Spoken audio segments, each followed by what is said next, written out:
Assalamualaikum warahmatullahi wabarakatuh. Selamat malam, salam sejahtera buat kita semua. Bertemu lagi dengan AS Podcast. Kali ini kita membahas tentang Anies Baswedan. Mungkinkah melaju terus tanpa terganjal?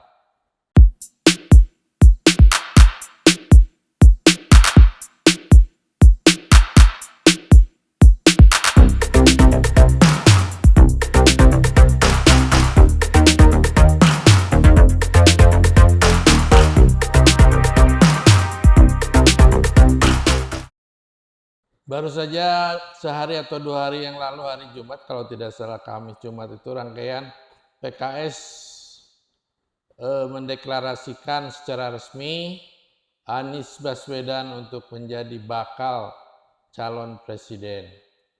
Dan sebelumnya mungkin kita juga bisa melihat di mana Demokrat juga sudah secara resmi menyatakan, apalagi Nasdem, untuk mendukung Anies Baswedan menjadi bakal calon presiden.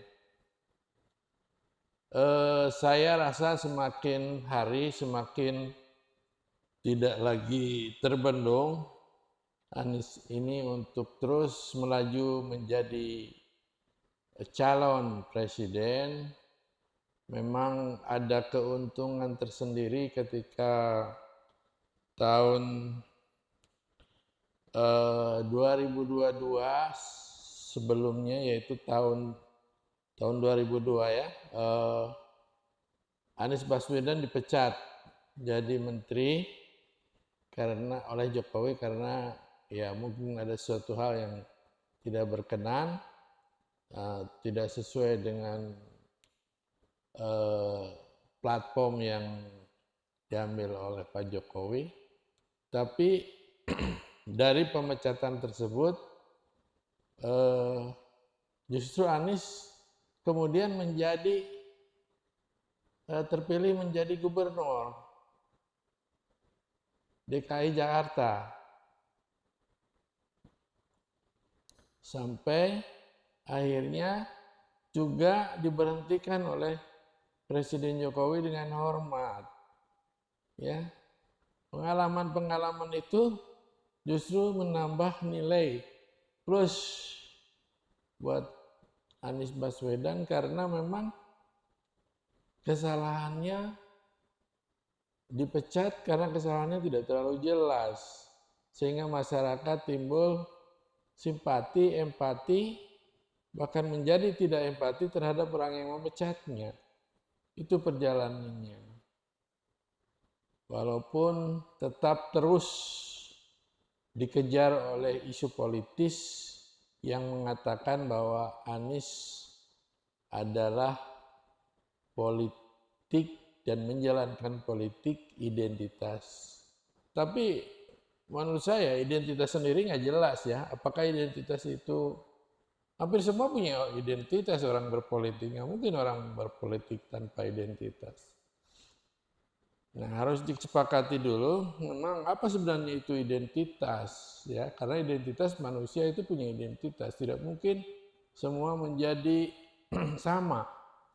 Misalkan Partai Keadilan Sejahtera identitasnya religius, Partai Amanat Nusantara juga nasional religius, demokrasi, Partai Demokrat juga nasional religius, PDI itu jelas nasionalis. Nah, identitas seperti itu tidak bisa dipungkiri karena memang kita berbeda-beda. Makanya ada Bhinneka Tunggal Ika, berbeda-beda. Yang masuk berbeda-beda itu ya identitas, berbeda-beda. Masing-masing punya identitas. Satu keluarga aja namanya beda-beda. Itu adalah mencirikan identitas. Agar mudah membedakan mana namanya si A, mana namanya si B. Ya, tidak dipanggil si A yang datang si B. dipanggil si B, yang datang si A. Jadi itu identitas. Jadi mari kita sepakati dulu. Barangkali yang tidak diinginkan adalah perilaku yang ekstrim, radikal, gitu kan, yang tidak bertoleransi dengan yang lain, ya, melakukan kekerasan dalam politik. Nah itu mungkin yang kita tidak inginkan. Tapi semua itu ada identitas.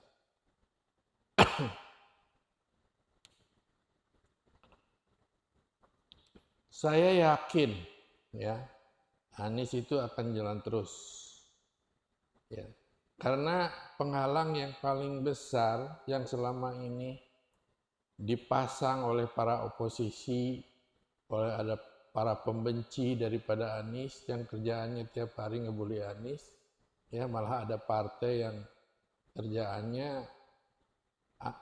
mencari-cari setiap hari kesalahannya Anies Baswedan. Jadi partai sekitar ibu kota gitu. Nah, untuk itu sekarang apalagi? Jadi pasukan yang mungkin selalu yang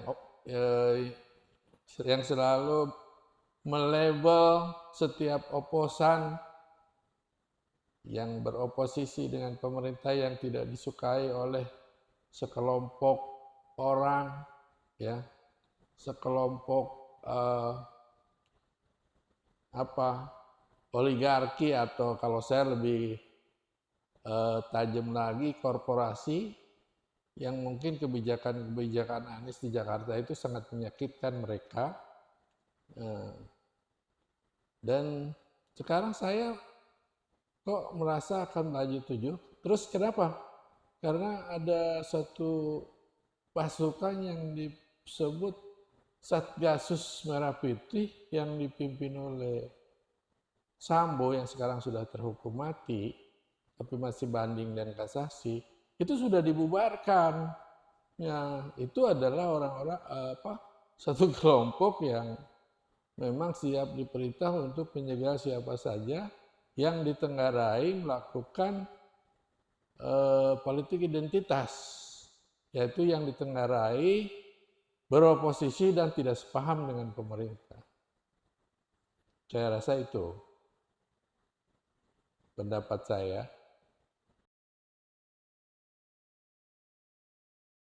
Peluang Anies cukup 75% menurut saya, bahkan 80% untuk maju terus, walaupun usaha-usaha untuk itu, karena perangkat-perangkat usahanya sudah dibubarkan gitu. Kalau dulu ada orang kira-kira posan dengan pemerintah, tidak sejalan dengan pemerintah, lalu dicap sebagai kelompok identitas.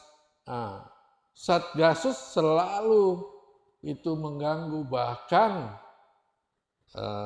menghentikan gerakan itu, dan mereka biasanya dituntut ke ranah hukum. Artinya orang yang itu dengan berbagai macam cara diruntut atau dituntut ke ranah hukum, sehingga tidak laju lagi.